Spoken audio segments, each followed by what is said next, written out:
September 29th. The awareness of the call. 1 Corinthians 9:16 says, "For necessity is laid upon me. Yes, woe is me, if I do not preach the gospel." We are inclined to forget the deeply spiritual and supernatural touch of God. If you are able to tell exactly where you were when you received the call of God and can explain all of it, I question whether you are truly been called. The call of God does not come like that. It is much more supernatural. The realization of the call in a person's life may come like a clap of thunder, or it may dawn gradually. But however quickly or slowly this awareness comes, it is always accompanied with an undercurrent of the supernatural, something that is inexpressible and produces a glow.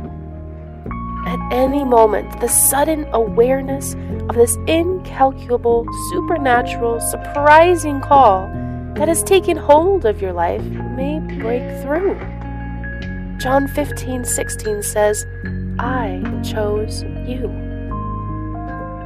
The call of God has nothing to do with salvation and sanctification. You are not called to preach the gospel because you are sanctified. The call to preach the gospel is infinitely different. Paul describes it as a compulsion that was placed upon him. If you have ignored it and thereby removed the great supernatural call of God in your life, take a review of your circumstances.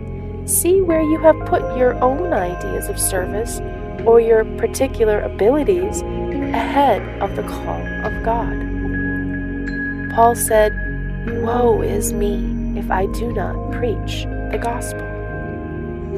He had become aware of the call of God, and his compulsion to preach the gospel was so strong that nothing else was any longer even a competitor for his strength.